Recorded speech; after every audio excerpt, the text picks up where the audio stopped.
Hello friends, ITI classes के YouTube channel पर आप सभी का बहुत बहुत स्वागत है। दोस्तों, पिछली क्लास में हम लोगों ने बात की AC थ्योरी के आपके RL सर्किट की, जो कि श्रेणी क्रम में जुड़ा होता है। उसके लिए हमने कहा था कि इम्पीडेंस जो निकालना होता है अर्थात प्रतिबाधा, उसके विषय में हमने बात की थी। साथ ही साथ किसी ऐसे सर्किट की जिसके अंदर R और L अर्थात प्रतिरोध और साथ ही साथ कौन इंडक्टर जो है साथ में लगे होते हैं श्रेणी क्रम में, तो उसके लिए धारा, वोल्टेज, ये सब निकालने के लिए हमने किया था।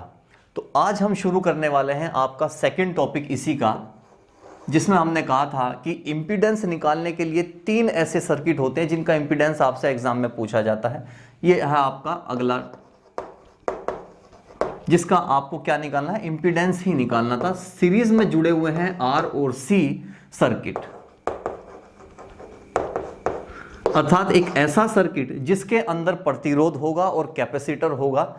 जब उनको श्रेणी क्रम में जोड़ा जाता है तो उसका इंपीडेंस आपसे पूछा जाता है, तो वो हम कैसे निकालते हैं उसके विषय में बात करते हैं। साथ ही साथ हमने पिछली वीडियो में ये भी कहा था कि बिल्कुल सब कुछ सेम वैसा ही होगा RC सर्किट के अंदर भी जैसा कि RL सर्किट के अंदर होता है। कुछ भी बदला नहीं था, सिर्फ और सिर्फ बदलेगा क्या, आपका वहां XL होता है, अर्थात आपका क्या होता है, इंडक्टिव रिएक्टेंस होता है, और यहां क्या होता है, आपका XC होता है, अर्थात कैपेसिटिव रिएक्टेंस होता है। सिर्फ इतना फर्क होता है, बाकी फॉर्मूले सब कुछ वैसे ही होते हैं। तो इसको थोड़ा मोटा मोटा इसका समझ लेते हैं कैसा होता है। देखिए, एक ऐसा सर्किट जिसके अंदर आपका क्या है, प्रतिरोध भी लगा हो, साथ ही साथ कैपेसिटर लगा हो और AC इसके अंदर सप्लाई जा रही हो, तो ऐसे सर्किट को हम क्या बोलते हैं, RC सर्किट बोलते हैं। चूंकि ये दोनों के दोनों सीरीज में जुड़े हुए हैं, इसलिए हमने कहा कि सीरीज RC सर्किट होता है। अब मुझे निकालना है इसका इंपीडेंस। इंपीडेंस का मतलब क्या होता है, यानी कि टोटल प्रतिबाधाएं। पूरे के पूरे सर्किट के अंदर कितनी बाधाएं हैं, उन सभी बाधाओं को यदि जोड़ दिया जाए तो आपका इंपीडेंस बनता है। तो वही आपसे पूछ रहा है कि मुझे प्रतिबाधा बतानी है इस पूरे सर्किट के अंदर। अब निकलेगा कैसे, हमने कहा था कि भाई इसकी AC के द्वारा एक वोल्टेज दी जाएगी इस पूरे के पूरे सर्किट में। हम ये जानते हैं यदि कोई सर्किट के प्रतिरोध जो है वो कैसे श्रेणी क्रम अर्थात सीरीज में जुड़े होते हैं, तो उसके अंदर धारा का जो मान होता है वो क्या होता है, दोनों के दोनों जो आपके क्या होंगे, प्रतिरोध होंगे या विरोधी होंगे, उनके लिए क्या होता है, I का मान हमेशा बराबर होता है। लेकिन वोल्टेज क्या होती है, दोनों के लिए अलग अलग होती है। ये था आपका R और ये था आपका C, यानी कि कैपेसिटर। हमने कहा कि भाई जब इसके अंदर वोल्टेज जब प्रवाहित होगी तो इसको जो वोल्टेज मिलेगी आपके रेसिस्टेंट को, तो वो कितनी मिलेगी, हमने कहा जी इसको मानते हैं कि VR मिलती है। साथ ही साथ जब वोल्टेज आपके कैपेसिटर को मिलती है तो इसको जो वोल्टेज मिलती है वो VC मिलती है। ये हमने कहा था। हमने कहा कि भाई जो VR होता है, VR बराबर किसके होगा, वोल्टेज बराबर ओम के नियम से क्या है, V is equal to IR, I into R। ये हो गई बात किसकी, जब आपके R के लिए मुझे वोल्टेज का पता करना है। साथ ही साथ मुझे VC अर्थात कैपेसिटर के अंदर कितनी वोल्टेज जा रही है इसका पता लगाने के लिए लगा जी धारा और गुणा इसके लिए जो प्रतिबाधा है, यानी कि इसका जो प्रतिरोध है वो क्या कहलाता है, मेरा XC ये होता है। क्योंकि देखिए दोनों के अंदर धारा समान रूप से बह रही है तो I की वैल्यू सेम रहेगी, सिर्फ इनके प्रतिरोध जो है वो बदल जाते हैं। अब हमने कहा कि भाई मैं जो वोल्टेज है उसको वोल्टेज को ऐसे क्यों नहीं जोड़ देता कि VR प्लस VC, भाई टोटल वोल्टेज बराबर किसके, ये वोल्टेज बराबर दोनों के अंदर जो वोल्टेज आ रही है, हम ऐसा क्यों नहीं जोड़ देते। हमने कहा जी ऐसे नहीं जोड़ा जाता, हम इसको वेक्टर योग की सहायता से जोड़ते हैं या फिर हम इसको सदिश योग से जोड़ते हैं। अब वो क्या होता है उसके बारे में हमने RL सर्किट के अंदर पढ़ा था। होता क्या है कि जब हम बात करते हैं इसके वेक्टर डायग्राम की, इसका एक वेक्टर डायग्राम बना लेते हैं, तो वेक्टर डायग्राम में हमें कुछ चीजें स्पष्ट हो जाएंगी। तो वेक्टर डायग्राम में हमने ये कहा कि भाई जब वोल्टेज और धारा जो है इस रेसिस्टेंट के अंदर जाती हैं तो उसका वेक्टर डायग्राम कैसा बनता है, हमने कहा जी एक ही रेखा बन जाती है पूरी की पूरी। अर्थात अगर मैं ये कहूं कि भाई ये धारा है तो वोल्टेज और धारा का मान कैसा होता है, इसमें इन फेज होता है, अर्थात दोनों के दोनों एक साथ प्रवाहित करते हैं, उनके बीच में किसी प्रकार का कोई कोण नहीं बनता है, अर्थात थीटा क्या होता है, वहां पर 0 होता है। इसी वजह से हम इस प्रकार से नहीं जोड़ सकते हैं। लेकिन जो VC होता है, VC के अंदर जो सप्लाई जाती है वहां क्या होता है, वहां धारा और वोल्टेज के बीच में 90 डिग्री का क्या हो जाता है, एक कोण बन जाता है। हमने कहा कि भाई अगर मैं इसके लिए वेक्टर डायग्राम बनाऊं तो वो ऐसा बनेगा, धारा भी इसी पे और साथ ही साथ मेरा वोल्टेज भी इसी के ऊपर आ जाएगा, एक ही रेखा में दोनों हो जाते हैं। लेकिन जब वोल्टेज इसके पास पहुंचती है तो इसका जो वेक्टर डायग्राम होता है वो होता है कैसा, देखिए इंडक्टिव रिएक्टेंस में हमने क्या कहा था, जब इंडक्टर लगा होता है तो वहां क्या होती है, वोल्टेज हमेशा धारा से 90 डिग्री आगे चलती है। यहां बिल्कुल उसका उल्टा होता है, कैपेसिटर में क्या होता है, जो वोल्टेज होती है वो धारा से क्या होती है, 90 डिग्री पीछे चलती है। अर्थात मैं ये कह सकता हूं कि वोल्टेज से 90 डिग्री धारा जो है आगे भागती है। तो हमने कहा जी धारा क्या, तो यही है वेक्टर डायग्राम में, दोनों को मिला देते हैं। अब इसका और इसका जब दोनों को मिला के एक ही बनाया जाता है तो हमने कहा जो धारा होगी वो कैपेसिटर की जो वोल्टेज होगी उससे 90 डिग्री आगे होगी। अब 90 डिग्री आगे होने के लिए क्या करना पड़ेगा, हमने कहा जी नीचे की तरफ बनाना पड़ेगा। फिर तो अगर ये मेरी वोल्टेज किसकी, कैपेसिटर की आ गई तो ये तो धारा के लिए है, दोनों में धारा का मान बराबर है, इसलिए इसको एक ही रेखा रखा है हमने दोनों के लिए। आपने कहा ये VR हो गया और ये VC हो गया। अब चूंकि ये दोनों के दोनों कैसे आएंगे, दोनों के बीच में 90 डिग्री का कोण है। देख लीजिए VC के लिए बात कर रहे हैं तो VC के लिए क्या होता है, VC में धारा जो है 90 डिग्री आगे चलती है वोल्टेज से। अगर वोल्टेज ये है तो 90 डिग्री आगे कौन है, धारा है।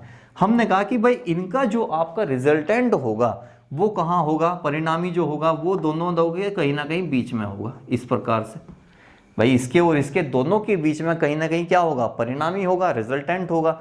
अब वो हमने क्या कहा, भाई इसका और इसका टोटल क्या होता है, ये टोटल वोल्टेज जो है वो इन दोनों के बीच में आ रही है, ये हो गया।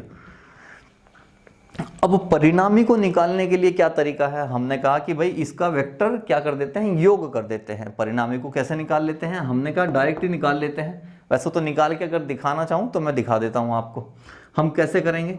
हमने ये कहा कि भाई हम जो है एक लाइन, देखें एक लाइन ऊपर से ऐसे ले लेते हैं, ड्रॉ कर लेते हैं, यहाँ मिल जाएगी। और इसी प्रकार से एक हम क्या कर लेते हैं, यहाँ ले लेते हैं इस रेखा पर। जो रेखा का मान यहाँ होगा वही इसका मान होगा, क्योंकि आमने सामने की भुजाएं बराबर हो जाती हैं। जो यहाँ का होगा वही यहाँ का होगा। तो अगर मैं कहूँ कि भाई ये जो मेरी रेखा है ये VC है तो VC यहाँ हो गया, तो ये भी आपका VC हो गया। और अगर मैं ये कहूँ कि भाई ये रेखा पे मेरा VR है तो इसका मतलब ये वाली वैल्यू भी आपकी VR होगी। तो ये क्या बन गया, समांतर चतुर्भुज हो गया अभी ये। तो ये जो आमने सामने के जो कोण होते हैं वो हमेशा कैसे होते हैं, बराबर होते हैं। हमने कहा कि भाई अगर ये 90 है तो पूरा इसका मतलब ये भी मेरा 90 रहा होगा। और हम ये कहते हैं कि भाई ये अगर मेरे दो भाग में कट गया तो 45 ये 45 ये, तो हमारा ये कितना हो गया आपका, ये 90 डिग्री हो गया। अब ये हमारे पास में क्या हो गया, एक कैसा बन गया, समकोण जो है त्रिभुज बन गया। ये समकोण त्रिभुज हो गया। कोण के सामने वाला जो होगा वो आपका क्या होता है, वो कर्ण होता है। तो ये हो गया आपका कर्ण, ये हो गया आपका आधार और ये हो गया आपका लंब। अब यदि मुझे रिजल्टेंट तो मेरा ये है, अगर मुझे कर्ण की वैल्यू निकालनी है तो मैं कैसे निकाल लूंगा, मैं निकाल लूंगा पाइथागोरस प्रमेय का मान लगा के। हमने कहा जो रिजल्टेंट था वो हमने V मान लिया, तो V हम इसको मानते हैं। तो मैंने कहा V की स्क्वायर बराबर किसके, अर्थात कर्ण का स्क्वायर बराबर किसके, आधार का स्क्वायर और इसके दोनों के योग के बराबर हो जाएगा। तो हमने कहा कि V R की स्क्वायर और प्लस VC की स्क्वायर। अब मुझे V की वैल्यू यदि मुझे चाहिए तो मुझे क्या लेना पड़ेगा, इसका रूट लेना पड़ेगा। रूट ले लिया हमने किसका, V का R की स्क्वायर का और प्लस V और C की स्क्वायर का। ये आ गया जी हमारा टोटल वोल्टेज। अर्थात अगर मैं ये कहूं कि पूरे के पूरे सर्किट के अंदर टोटल वोल्टेज मेरी कितनी है तो आप इससे वैल्यू निकाल सकते हैं। हमने ये कहा कि भाई मुझे चाहिए आपका क्या, इंपीडेंस, मुझे तो प्रतिबाधा चाहिए। अब प्रतिबाधा क्या होती है, प्रतिबाधा होती है पूरे के पूरे जो आपके विरोध हैं, अर्थात जो रिजल्टेंट आपके रिएक्टेंट्स होते हैं उन दोनों का क्या होता है, वो योग के बराबर होता है। लेकिन कौन सा, वेक्टर योग। हमने कहा कि भाई एक काम करते हैं, V की वैल्यू मुझे यहाँ से पता है, V किसके बराबर होता है, V इज इक्वल टू मेरा IR होता है। तो IR बराबर क्या हो गया, ये मेरा रूट हो जाएगा। रूट के अंदर VR की स्क्वायर क्या होता है, VR ये रहा और स्क्वायर ये रही। इसका मतलब ये हुआ कि I इंटू R का क्या हो गया पूरे का स्क्वायर और प्लस VC की वैल्यू कितनी है, I इंटू XC, तो I इंटू XC का पूरे का स्क्वायर। अब इसके वैल्यू को क्या करते हैं, यहाँ से I की स्क्वायर को बाहर ले लेंगे। बाहर लेने के बाद में हमारे पास में I की स्क्वायर आ जाएगा, उसमें से भी एक बाहर ले लेंगे। तो आई आर बराबर क्या हो गया, आई अंदर क्या बच गया, रूट आर की स्क्वायर प्लस एक्स सी की स्क्वायर। अभी देख लीजिए ये क्या होता है आपका, अगर मैं कहूँ कि आई से है तो मैं आई काट दूँ तो काट देते हैं, तो ये हो गया आपका आई से आई कट गया, आर बराबर किसके हो गया, इसके। तो आर क्या है, पूरे के पूरे सर्किट के अंदर जितना भी आपका क्या है प्रतिरोध है वो आर कह रहा है, लेकिन हमने कहा कि उसको हम आर नहीं कहते, हम तो उसको जेड कहते हैं। तो ठीक है भाई, पूरे के पूरे की बात हो रही है तो आर की जगह मैं जेड लिख दूंगा, तो जेड बराबर किसके हो गया, ये आ गया मेरे पास में आर की स्क्वायर प्लस एक्स सी की स्क्वायर। तो मे बी जो आपकी क्या थी इंपिडेंस थी पूरे सर्किट की, वो ये हो गई भाई। यहाँ आर की वैल्यू निकली है, आर की वैल्यू क्या है, पूरे के पूरे सर्किट की वैल्यू है यानी कि आर। तो हमने कहा जी उसको मैं आर ना बोल के जेड बोलता हूँ इंपिडेंस, और ये बराबर होगी इसकी। हमने कहा था कि कल हमने एक्स सी की जगह जो आपने क्या लिया था, हमने एक्सएल लिया था, अर्थात इंडक्टिव रिएक्टेंस जो लिया था, सेम उसका जब इंपिडेंस निकाला था वो भी तो ऐसा ही निकला था, बस फर्क क्या था, वहां एक्सएल था, यहाँ आज एक्ससी है। एक फॉर्मूला तो ये हो गया मेरे पास। अब हमने कहा कि भाई मुझे पता करना है पूरे सर्किट के अंदर धारा कितनी बह रही है, तो धारा का मान भी हमें पता है। हमने कहा था जी I इजिकल टू किसके होता है, ओम के नियम के, I इजिकल टू V बटे R। लेकिन आपने कहा पूरे के पूरे सर्किट के अंदर जो R है ना वो कितनी है आपकी, Z है। तो हमने कहा R को हटा देते हैं, इसकी जगह पर क्या लिखना है, मुझे Z लिखना है। तो पूरे सर्किट के अंदर यदि मैं बात करूं तो धारा कितनी बह रही है, इतनी बह रही है। दूसरी वैल्यू ये आ गई। तीसरी वैल्यू थी आपकी पावर फैक्टर की। पावर फैक्टर का मान कितना था, आपने कहा जी कोस फाई को हम पावर फैक्टर बोलते हैं। पिछली बार हमने बात की थी कोस फाई बराबर किसके होता है, पूरे के पूरे सर्किट का जो रेसिस्टेंस है, नहीं कोस फाई बराबर किसके, सॉरी पूरे के पूरे सर्किट का, पूरे के पूरे सर्किट में जो आर है उसकी वैल्यू और बटे पूरे के पूरे सर्किट का जो इंपिडेंस है, उन दोनों का जो अनुपात होता है वो आपका कोस फाई या फिर पावर फैक्टर कहलाता है। एक आ गई है। तो यदि आपसे पावर फैक्टर पूछता है तो आप बता सकते हैं कोस फाई बराबर आर बटे जेड। अब आपने कहा कि पूरे के पूरे सर्किट के अंदर पावर का कंजम्पशन कितना हुआ वो भी बता दीजिए। उसके बारे में भी हमने कल बात की थी कि पूरे के अंदर पावर कंजम्पशन P से डिनोट करते हैं, P इजिकल टू आई की स्क्वायर आर होता है। इसके बारे में भी बात की थी हमने। इसके बारे में बताया था कि हम क्या कर सकते हैं, I इंटू आर कर सकते थे,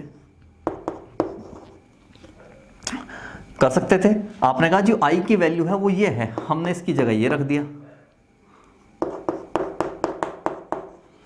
और इस Z को यदि मैं यहां से हटा के इसके नीचे ले जाऊं तो मुझे कोई दिक्कत तो है नहीं। तो P इजिकल टू क्या होगा, V इंटू आई और इंटू आर बटे जेड। आर बटे जेड को आप देख लीजिए, आर बटे जेड को आपने कहा जी कोस फाई बोलते हैं, तो कोस फाई रख दीजिए इसकी जगह पर, क्या दिक्कत है। तो P is equal to V into I और इंटू कोस फाई। यहां से आप क्या निकाल सकते हैं, इस पूरे के पूरे सर्किट के अंदर कितनी पावर का कंजम्पशन हुआ वो पता लग गया।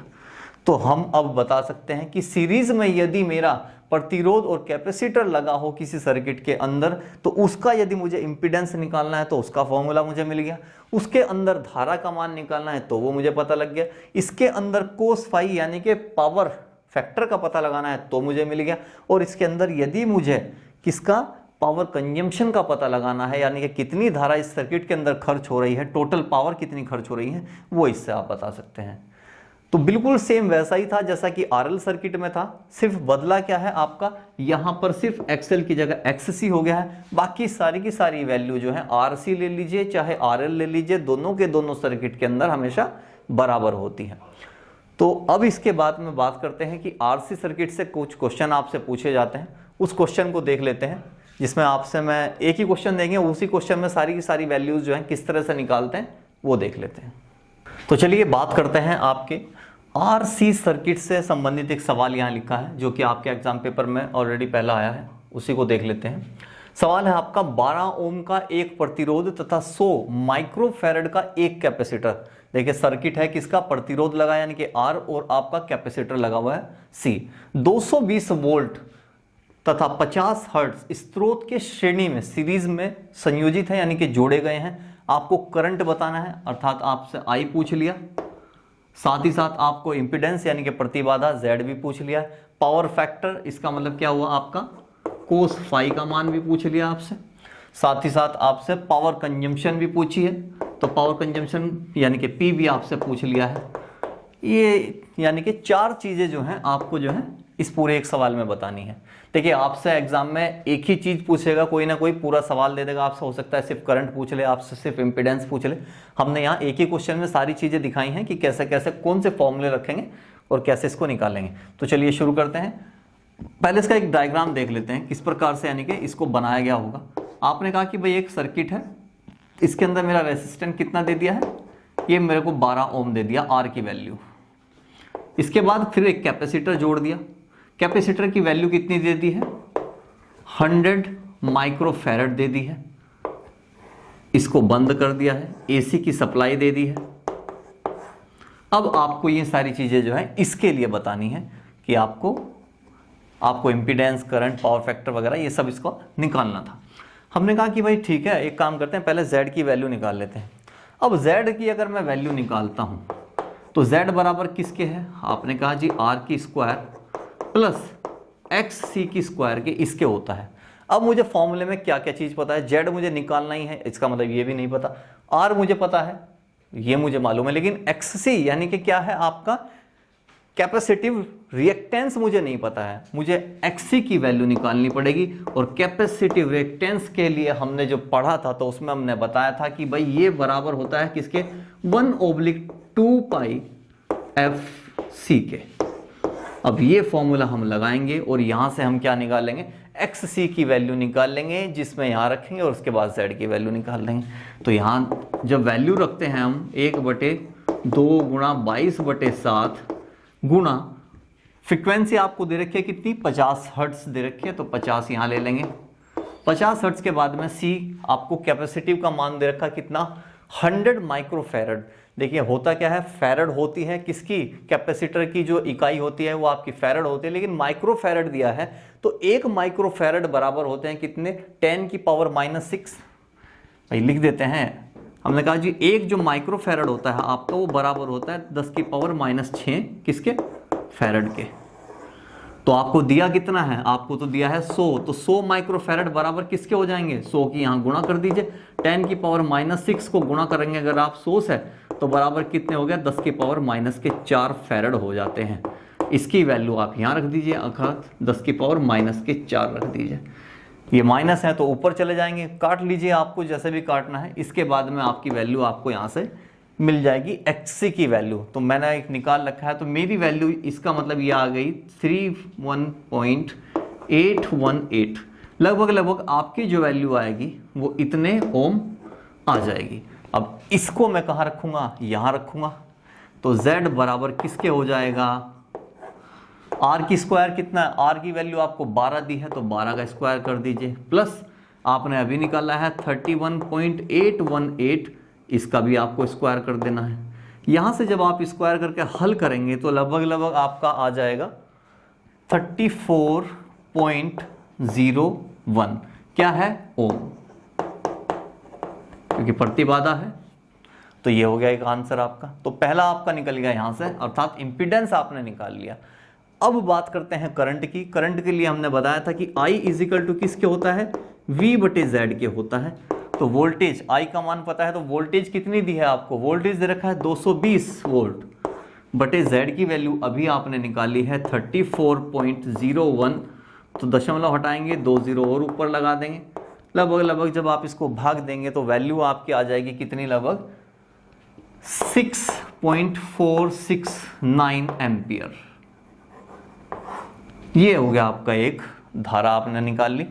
फॉर्मूला सिर्फ याद रखना है, बाकी कुछ नहीं है। उसके बाद में कैलकुलेशन तो आप आराम से कर ही लेंगे, इतना समय तो आपके पास रहेगा, या फिर लगभग में आप अपना आंसर दे सकते हैं। अब बात करते हैं फैक्टर की, यानी कि पावर फैक्टर। पावर फैक्टर का मतलब आपका कोस फाई।